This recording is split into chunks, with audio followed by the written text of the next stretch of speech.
అందరికీ నమస్కారం. Welcome to my channel. ఈ వీడియోలో ఏపీ ప్రభుత్వ పెన్షనర్లందరికీ కీలక జీవోలు విడుదల. దీనికి సంబంధించిన పూర్తి వివరాలైతే వీడియోలో తెలుసుకుందాము. వీడియోని అయితే ఎక్కడ గానీ స్కిప్ చేయకుండా ఎండ్ వరకు చూసేయండి. ఇన్ఫర్మేషన్ పూర్తిగా అర్థమవుతుంది. అలాగే వీడియో చూస్తున్న ప్రతి ఒక్కరు వీడియోకైతే లైక్ చేయండి ఫ్రెండ్స్. ఈ వీడియోని తోటి పెన్షన్ మిత్రులతో అయితే షేర్ చేయండి. కొత్తగా మన ఛానల్ చూస్తున్నవారు ఇంకా ఎవరైనా సబ్స్క్రైబ్ చేసుకోకుంటే వెంటనే మన ఛానల్ని సబ్స్క్రైబ్ చేసుకోండి. దీని ద్వారా నేను చేసే లేటెస్ట్ వీడియోస్ అన్నీ మీ వరకు రీచ్ అవుతాయి. ఇక ఆలస్యం చేయకుండా వివరాల్లోకి అయితే వెళ్ళిపోదాము. ఫ్రెండ్స్, ఇక విషయానికి వచ్చినట్లయితే పెన్షనర్ల హక్కులు, ప్రయోజనాలు, మీకు వర్తించే కీలక ప్రభుత్వ ఉత్తర్వులు, జీవోలు, పూర్తి సమాచారము. ఉద్యోగ విరమణ చేసిన తర్వాత ప్రశాంతమైన జీవితం గడపడానికి ప్రభుత్వం కల్పించిన హక్కులు మరియు సౌకర్యాలపై ప్రతి పెన్షనర్కు పూర్తి అవగాహన ఉండటం చాలా అవసరము. మీ ఆర్థిక, ఆరోగ్య మరియు కుటుంబ భద్రతకు సంబంధించిన ముఖ్యమైన ప్రభుత్వ ఉత్తర్వులు, జీవోలు ఇక్కడ వివరాలైతే తెలుసుకుందాము. మొదటిది ఆర్థిక ప్రయోజనాలు. కనీస పెన్షన్ పెంపు. రిటైర్ అయిన ఉద్యోగులకు మరియు కుటుంబ పెన్షనర్లకు చెల్లించాల్సిన కనీస నెలసరి పెన్షన్ను 10,000గా అయితే ప్రభుత్వం నిర్ణయించింది. అంతకంటే తక్కువ పెన్షన్ ఎవరికీ ఉండకూడదు. తక్కువ వేతనంతో రిటైర్ అయిన వారికి సైతం గౌరవప్రదమైన జీవనానికి అవసరమైనటువంటి కనీస ఆర్థిక భద్రత అనేది కల్పిస్తుంది. ఈ మేరకు GO MS number 1 financial department dated on 17th January 2022 అయితే తెలుపుతోంది. ఇక రెండవది 70 ఏళ్ళు దాటిన వారికి అదనపు పెన్షన్. 70 సంవత్సరాల వయసు పూర్తి చేసుకున్న పెన్షనర్లు మరియు ఫ్యామిలీ పెన్షనర్లకు వారి మూల పెన్షన్పై అదనపు పెన్షన్ మంజూరు చేయబడుతుంది. దీనివల్ల ప్రయోజనం ఏంటంటే వయసు పెరిగే కొద్దీ వచ్చే ఆరోగ్యేతర ఖర్చులకు తోడుగా ఈ ఆర్థికంగా ఆసరాగా అయితే నిలుస్తుంది. ఈ మేరకు ఉత్తర్వులు GOMS number 30 financial department dated on 20 February 2022 అయితే తెలుపుతోంది. ఇక మూడోది డెత్ రిలీఫ్, అంటే మట్టి ఖర్చుల పెంపు. విశ్రాంత ఉద్యోగి లేదా వారి జీవిత భాగస్వామి మరణించినప్పుడు అంత్యక్రియల ఖర్చుల నిమిత్తం ఇచ్చే ఆర్థిక సహాయాన్ని 15,000 నుంచి 25,000 రూపాయలకి పెంచుతూ ప్రభుత్వం ఉత్తర్వులు జారీ చేసింది. ఈ మేరకు కుటుంబంలో విషాదంలో ఉన్నప్పుడు తక్షణ ఆర్థిక అవసరాలకు ఈ మొత్తం ఉపయోగపడుతుంది. ఈ మేరకు ఉత్తర్వులు చూసుకున్నట్లయితే GOMS number 60 general administration service welfare department dated on 6th July 2022 చెప్తోంది. జీవిత భాగస్వామికి కూడా వస్తుందని అయితే స్పష్టత.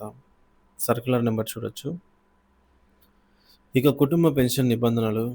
వితంతు లేదా విడాకులు పొందిన కుమార్తెలకు కుటుంబ పెన్షనర్ మరణాంతరం వారిపై ఆధారపడిన వితంతు లేదా విడాకులు పొందిన కుమార్తెకు కూడా కుటుంబ పెన్షన్ పొందే హక్కు ఉంటుంది.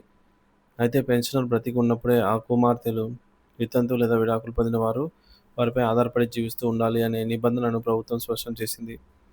ఈ మేరకు ఉత్తర్వులు GOMS number 315 financial department dated on 7th October 2010 చెప్తోంది. అలాగే ఫైనాన్షియల్ ఫైల్ నెంబర్ కూడా చూడొచ్చు. ఈ ఫైల్ నెంబర్ మీదే ఆధారపడి ఉండాలనే నిబంధనపై అయితే స్పష్టత. ఇకపోతే ఐదవది మెరుగైన కుటుంబ పెన్షన్, ఎన్హాన్స్డ్ ఫ్యామిలీ పెన్షన్ అంటాము. పెన్షన్ మరణించినప్పుడు వారి కుటుంబానికి కొంతకాలం పాటు అధిక మొత్తంలో పెన్షన్ చెల్లిస్తారు. దీనిని ఎన్హాన్స్డ్ ఫ్యామిలీ పెన్షన్ అని అంటారు.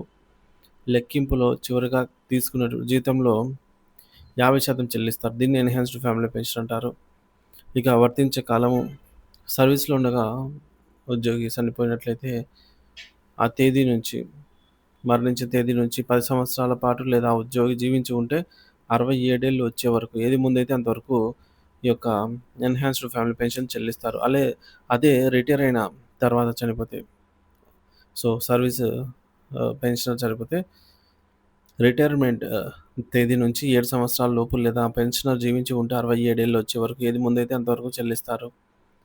తర్వాత ఎన్హాన్స్డ్ పీరియడ్ ముగిసిన తర్వాత సాధారణంగా కుటుంబ పెన్షన్ చివరి జీతంలో 30% జీవితాంతం చెల్లిస్తారు. ఈ మేరకు ఉత్తర్వులు GOMS number 2 dated on 17th January 2022 చెప్తోంది. ఇక ఇతర సంక్షేమ మరియు పరిపాలనా సౌకర్యాలు. మెడికల్ రీయింబర్స్మెంట్ పొడిగింపు. పెన్షనర్లు వైద్య ఖర్చులను తిరిగి పొందేందుకు వీలు కల్పించే మెడికల్ రీయింబర్స్మెంట్ పథకాన్ని 1 April 2024 నుండి 31 March 2025 వరకు పొడిగిస్తూ ప్రభుత్వం ఉత్తర్వులు జారీ చేసింది. ఈ మేరకు అత్యవసర పరిస్థితుల్లో ఆర్థిక భారం తగ్గించుకోవడానికి ఇది ఎంతగానో దోహదపడుతుంది. ఈ మేరకు GORT number 449 health department and financial department. ఇకపోతే బియ్యం కార్డుకు అర్హత. Eligibility for rice card. పెన్షనర్ల నెలసరి ఆదాయం కుటుంబ పెన్షన్‌తో సహా 10,000 లోపు ఉన్నట్లయితే వారు ప్రజా పంపిణీ వ్యవస్థ పీడీఎస్ ద్వారా సబ్సిడీపై నిత్యావసరాలు పొందేందుకు బియ్యం కార్డుకు అర్హులవుతారు. ఇక తక్కువ ఆదాయం ఉన్న పెన్షనర్లకు నిత్యావసర భారం తగ్గించి ఆహార భద్రత కల్పిస్తుంది. ఈ మేరకు మెమో నంబర్ చూడొచ్చు స్క్రీన్ పైన. ఇక 8వది పీపీఓ బదిలీ సౌకర్యము. పెన్షనర్లు తమ సౌకర్యంగా ఉండేలాగా తాము కోరుకున్న ట్రెజరీ కార్యాలయానికి తమ పెన్షన్ పేమెంట్ ఆర్డర్ పీపీఓను బదిలీ చేయించుకోవచ్చు. రిటైర్మెంట్ తర్వాత వేరే ప్రాంతానికి నివాసం మారిన వారికి ఇది ఎంతో సౌకర్యవంతంగా ఉంటుంది. ఈ మేరకు ఉత్తర్వులు సర్క్యులర్ నెంబర్ D4 అని చెప్పేసి స్క్రీన్ పైన చూడొచ్చు. ట్రెజరీస్ అండ్ అకౌంట్స్ డిపార్ట్మెంట్ అయితే ఈ విధంగా రిలీజ్ చేయడం జరిగింది ఫ్రెండ్స్.